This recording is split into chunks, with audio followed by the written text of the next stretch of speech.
बेटी का विवाह मेरे गोविंद के मित्र हैं जिनका नाम है सुंदर। क्या नाम है? सुंदर। सुंदर के साथ विवाह तय कर दिया। और जब सुंदर के साथ विवाह तय किया तो माधवी की मां ने कहा, बेटी तेरी विदाई हो रही है, और तेरी विदाई हो रही है ना, तो तू मेरी एक बात मानना। क्या? तू ब्रज जा रही है, वहां पे एक नंद का छोरा है, गलती से भी उसकी तरफ देखना मत, गलती से भी उसकी तरफ देखना मत। क्यों? क्योंकि वो छलिया है, उसकी तरफ कोई भी एक बार देख लेता है तो उसके पीछे चल देता है, उसकी तरफ देखना है। और जब भी अगर जबरदस्ती भी सामने आ जाए तो अपना घूंघट को मोड़ लेना, लेकिन उसको अपना चेहरा मत दिखाना। आज माधवी चल रही है, माधवी जब चली है भैया, आज माधवी की विदाई हुई। विदाई शब्द इतना भावपूर्ण होता है कि जब बेटी की विदाई होती है ना, जिस बेटी के पिता नहीं होते और उस बेटी की जब पिता मरते हैं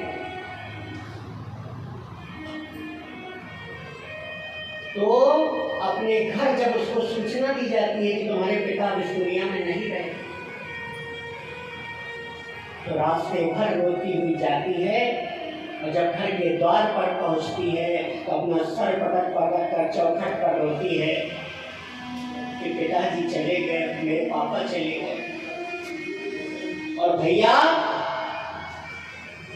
तो माँ के अधीन हो जाएंगी। मेरी माँ, अब भैया कमल होगा तो मैं आऊंगी, और भैया कमल नहीं होगा तो मैं नहीं आऊंगी।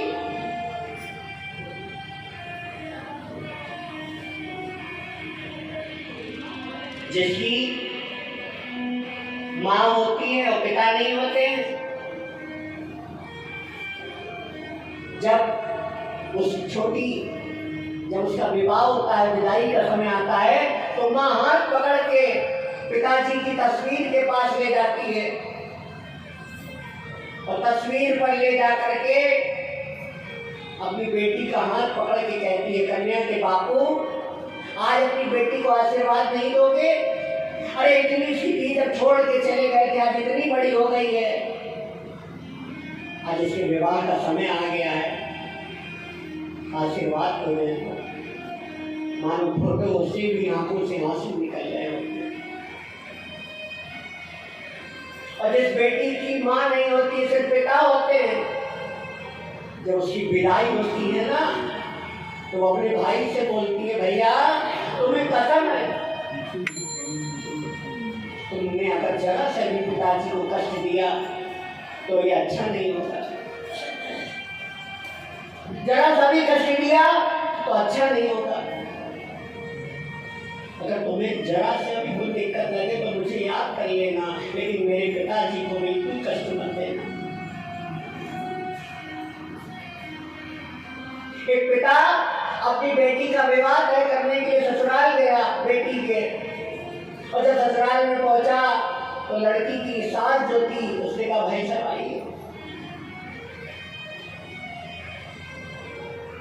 आइए, आपके लिए बैठी गर्म पानी लेके आ रही, आप चाय बिना शक्कर की लेंगे ना? हाँ।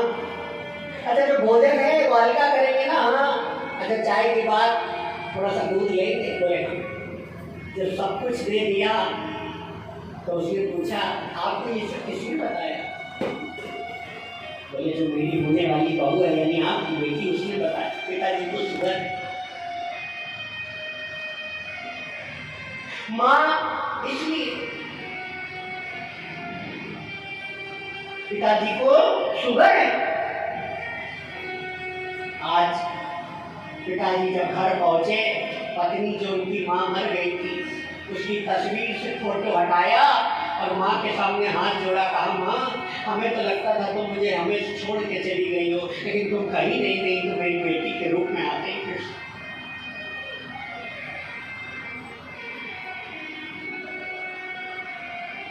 मायका शब्द माँ के नाम पे नहीं बना, मायका शब्द पिता के नाम पर बना।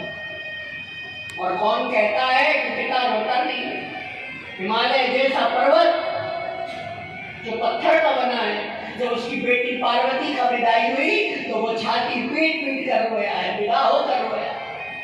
जब बेटी की विदाई होती है तो बेटी चाची के गले लगेगी, चाचा के गले लगेगी, फूफा के गले लगेगी, सबके गले लगेगी, लेकिन अंत में एकांत में खड़ा अपने जो बाप को देखती है तो उसे राहत भी बिना रोए रह नहीं पाता है।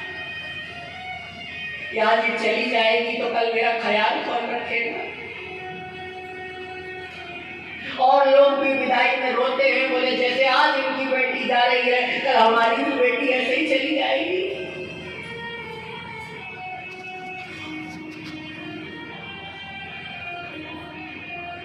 इसलिए बेटी, भगवान ने बेटियों को ऐसे ही, जो बाप अपनी संपत्ति किसी को नहीं देता, अपना पेन नहीं देता, वो 1 मिनट में अपने कलीजे का टुकड़ा किसी और के सामने दे देता है।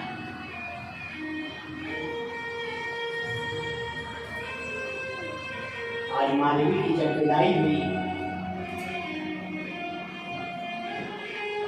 तो मानवी की मां ने कहा,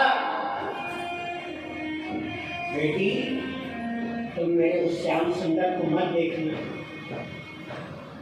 उस श्याम सुंदर को मत देखना।